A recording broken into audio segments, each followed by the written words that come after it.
Assalamualaikum warahmatullahi wabarakatuh. Baik, langsung saja.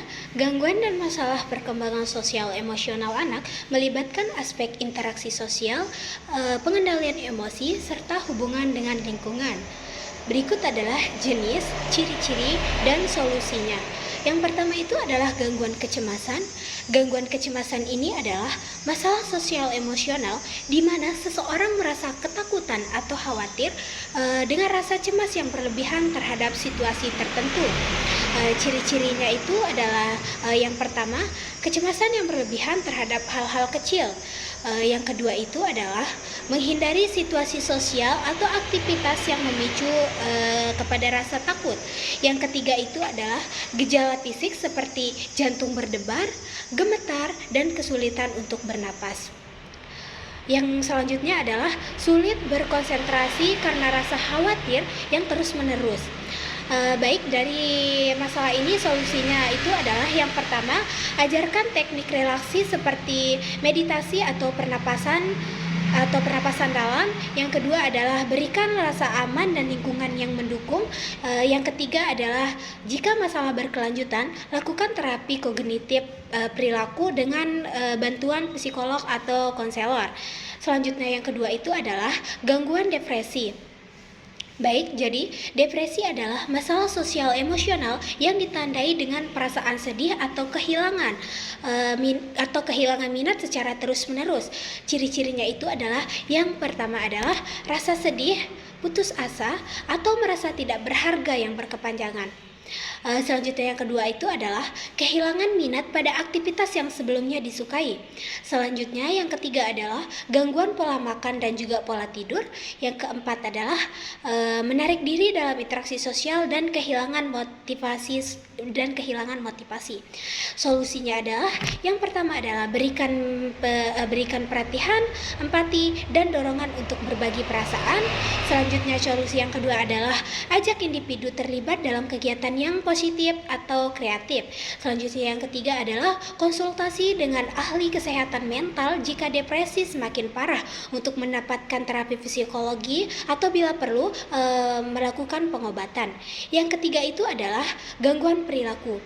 Gangguan ini melibatkan perilaku agresif atau impulsif yang melanggar norma sosial. Ciri-cirinya itu adalah yang pertama, sering berkelahi atau berperilaku agresif terhadap orang lain. Selanjutnya yang kedua, tidak mematuhi aturan atau norma yang berlaku. Yang ketiga, kurangnya rasa empati terhadap orang lain. Selanjutnya yang keempat adalah melakukan tindakan seperti mencuri, merebus properti, atau berbohong.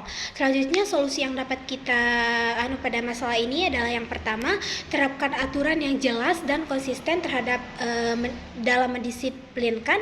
Yang kedua, ajarkan keterlibatan sosial, empati, dan penyelesaian konflik. Yang ketiga itu adalah lakukan konseling keluarga atau terapi perilaku untuk memperbaiki pola pikir dan tindakan. Yang selanjutnya masalah yang keempat adalah gangguan pemusatan perhatian dan hiperaktivitas.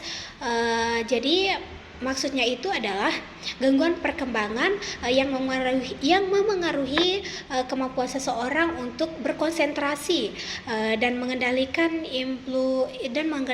impulsivitas. Baik, jadi ciri-cirinya itu adalah yang pertama, kesulitan fokus dan mudah teralihkan. Selanjutnya ciri-ciri yang kedua, selalu bergerak atau tidak bisa diam dalam situasi dan membuat ketenangan. Selanjutnya yang ketiga adalah bertindak atau berbicara impulsif tanpa memikirkan konsekuensinya. Yang selanjutnya adalah sulit menyelesaikan tugas yang membutuhkan perhatian jangka panjang. Jadi solusinya itu adalah yang pertama, gunakan jadwal rutin harian untuk membantu fokus. Yang kedua adalah berikan instruksi yang sederhana dan terarah. Selanjutnya yang ketiga adalah konsultasikan dengan dokter untuk terapi perilaku atau jika diperlukan pengobatan khusus. Selanjutnya gangguan yang terakhir itu adalah gangguan spektrum.